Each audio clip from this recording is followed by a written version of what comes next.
But it wasn't sincere because she's had a long history of saying woke, annoying things. Our new Snow White. Rachel Zegler is extraordinarily woke, but she's woke in a way that's quite deranged. Rachel Zegler is in full meltdown mode after her Evita controversy exposed what many are calling a PR disaster. Fans who paid for the experience were left watching a screen, while others outside enjoyed the real performance. Add years of box office struggles, a disappointing asterisk Snow White rollout, and interviews that came off as overly self-important, and the backlash has only grown stronger.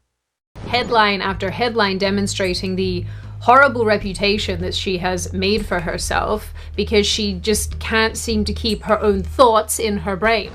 Let's talk about what people are calling one of the biggest theatre letdowns in London. Imagine this.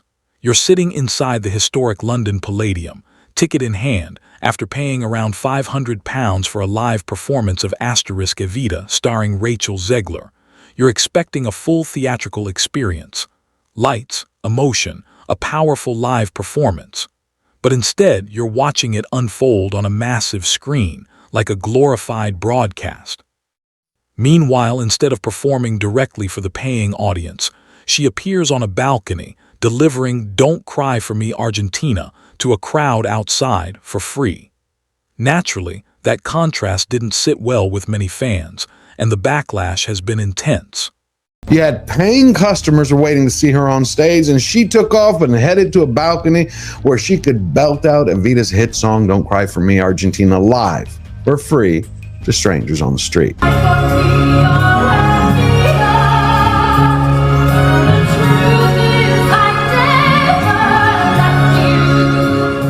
So the crowd outside gets the live vocals for free, zero cost, while you're inside with your receipt and credit card bill, stuck watching a live stream on a screen. At that point, you could have just stayed home and watched it on your phone instead of spending hundreds on tickets and overpriced theater drinks. Fans didn't take it lightly.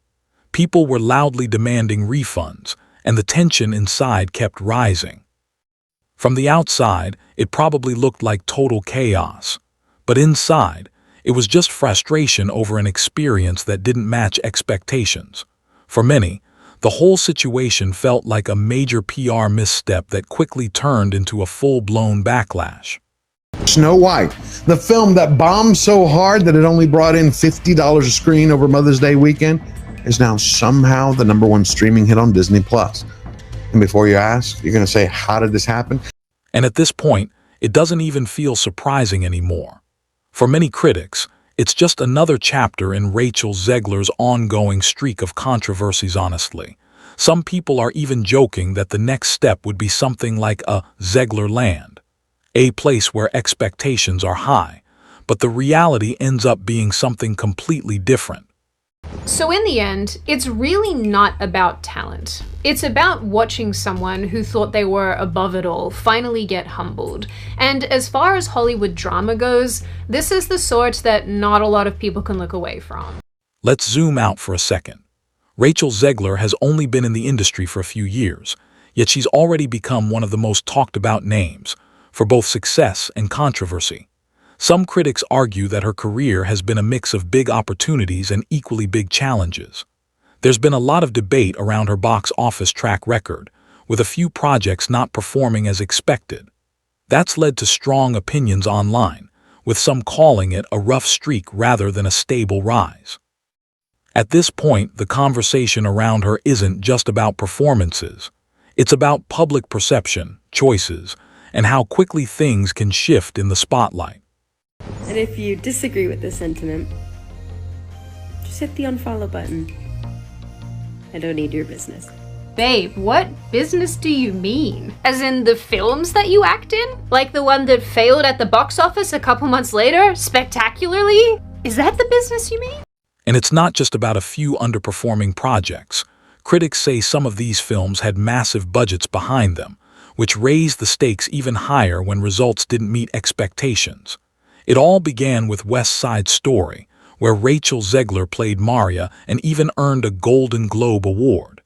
It was a strong breakout moment and put her firmly on the map. But after that, the narrative quickly shifted. Alongside mixed box office performances, her public image started drawing more scrutiny, with interviews and online reactions fueling ongoing criticism. For many observers, it's become less about one project and more about how quickly momentum can change in the spotlight.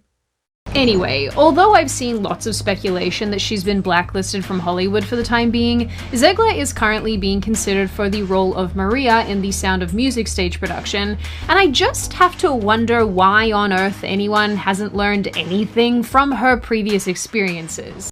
In Hollywood, that kind of situation usually sets up a redemption arc. You take a step back, reflect, come back more grounded, maybe even win people over again. But in the case of Rachel Zegler, critics feel that kind of reset hasn't really happened yet. Instead, there's a perception that she's trying to move forward without addressing the backlash. And that's why some audiences aren't fully convinced right now. It's less about a comeback and more about whether she can shift the narrative and reconnect with the public in a meaningful way.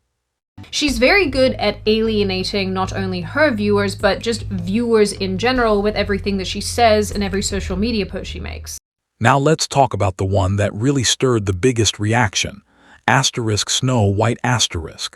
This was supposed to be a major moment for Rachel Zegler, a chance to headline a huge The Walt Disney Company remake. But instead, controversy took center stage. Comments she made about the original Snow White and the Seven Dwarfs didn't sit well with a lot of fans, especially those who see the classic as a historic and iconic piece of cinema. Rather than building excitement, the conversation shifted into criticism, with many feeling the approach came off as dismissive of the original's legacy, and that only added more fuel to the backlash. About the very first actress in history to become box office poison before she ever came box office. You know what I'm talking about. And then she really doubled down. She called the prince in the original a stalker, a literal stalker, like he's Joe from You just because he sang in the woods. Then she brags that Andrew Burnap's scenes could be cut from the remake, laughing like it's all one big inside joke. Hollywood, baby. She even says, yeah, and you just played yourself, the cherry on top. The movie made about $50 per screen over Mother's Day weekend. That's barely 2 overpriced sodas. Disney, in its delusion, tried to cover up the flop by claiming it was the #1 streaming film on Disney+. Convenient, right? No receipts, no numbers, just trust us, guys. It's doing great, we promise. And then they couldn't put dwarfs because this is just so typical of the left. The progressives always finding a way to find their way back to doing something not progressive. Meanwhile, fans felt spit on. She disrespects the source material, mocks the love story, and basically suggests the male lead doesn't matter. After all that, she expects people to support her. Rachel, you can't slap the audience and ask for applause, but nothing beats the absolute ego parade that is her public image. She compared herself to the winged victory of Samothrace, a literal masterpiece missing arms, and thinks she's its spiritual twin. People line up to see traffic accidents too, but that doesn't make them the Mona Lisa. It was a wholesome family film, and now they've turned it into woke trash. Check this out from Wokeness. Disney's Snow White said that harm should befall Trump and his voters. Do not see this film. And if that wasn't enough, she told her psychiatrist that every inch of her body deserves to be warped, not appreciated, not respected. Then she says, my compassion has no boundaries except when someone else is on screen. That compassion clocks out faster than a part-time barista on minimum wage. And Rachel Zegler, being 23 or whatever she is, like so many kids raised on TikTok, she's all for infantata is the only global solution. She even casually admitted, I'm a narcissist, as if it were a cute personality trait. Studios are scared to hire her. She even claimed she manifested her cheekbones and dimples, like she begged the universe for face bones instead of talent or humility. Who needs acting chops when you can strike a pose and hope people forget your last flop?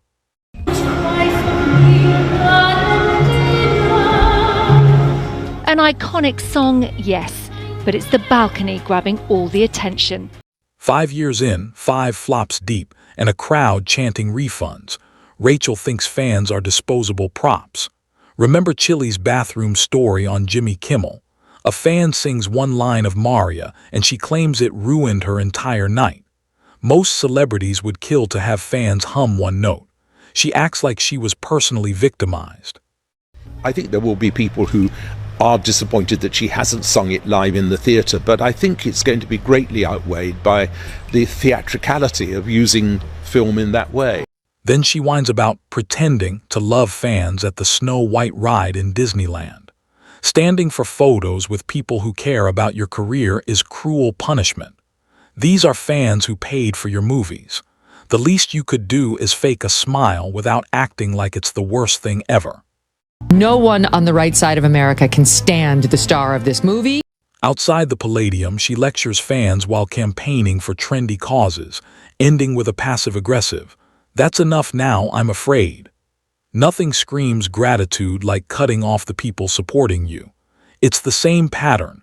Treat supporters like background noise, then act surprised when they skip the box office. Rachel Zegler, who is the new Snow White, and she's talking about Snow White being woke.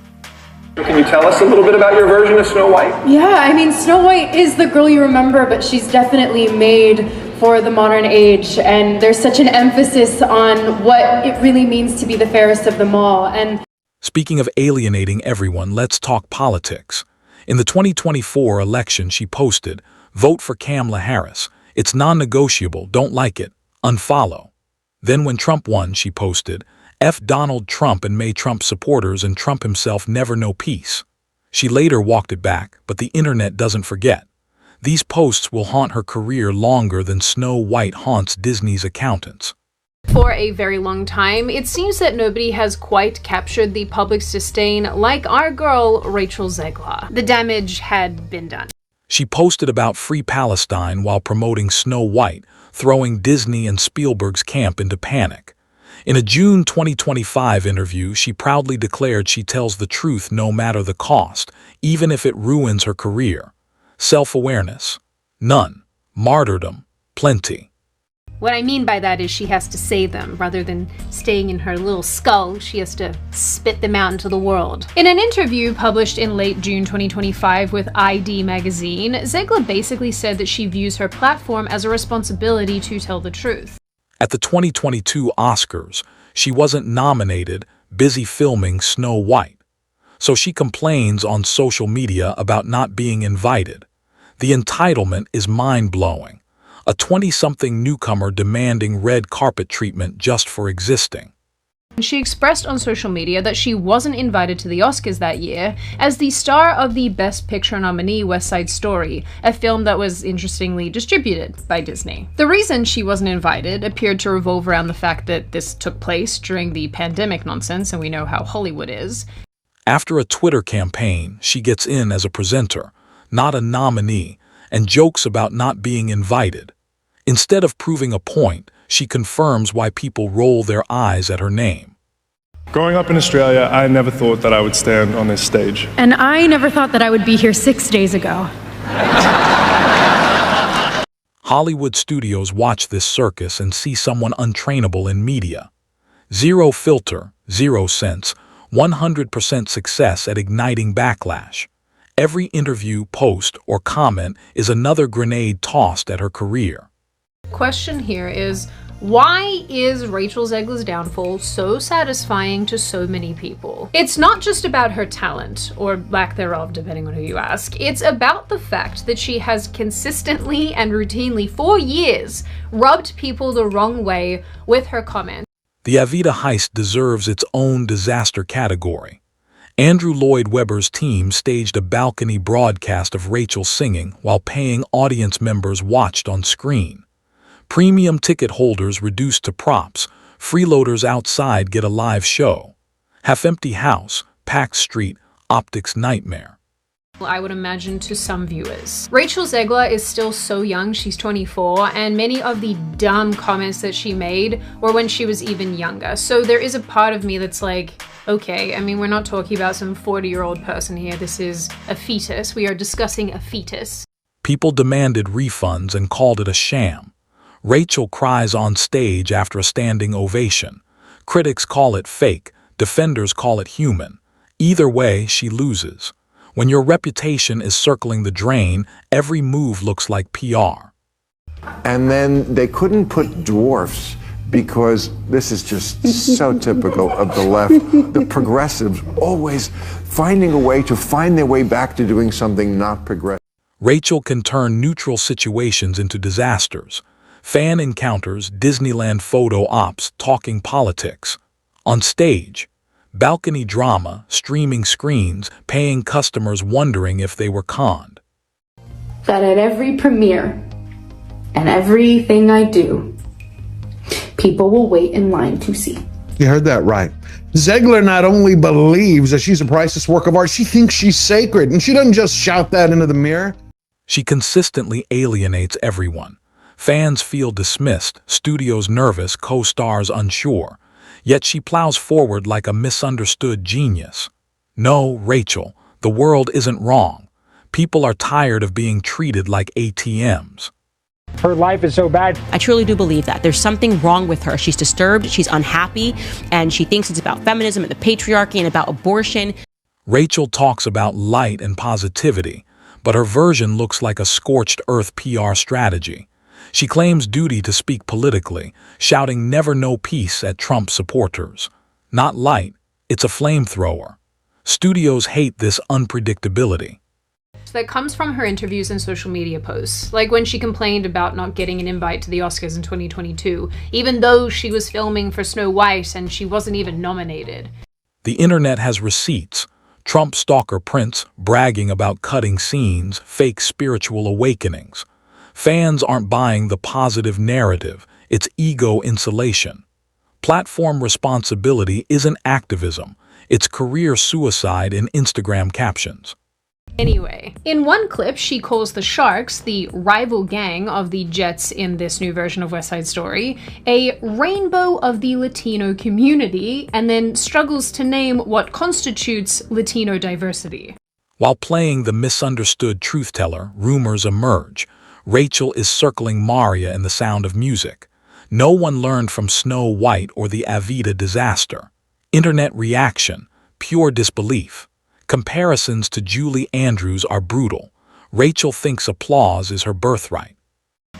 When he expresses extremely progressive views. Of course, having your own ideas and beliefs is perfectly fine. I don't think there's anything wrong with that. But, maybe using your actress movie platform as a soapbox is not the best idea. But when you're promoting a family-friendly movie, like one with Disney, and you're dropping things like F Donald Trump and attacking Trump supporters and...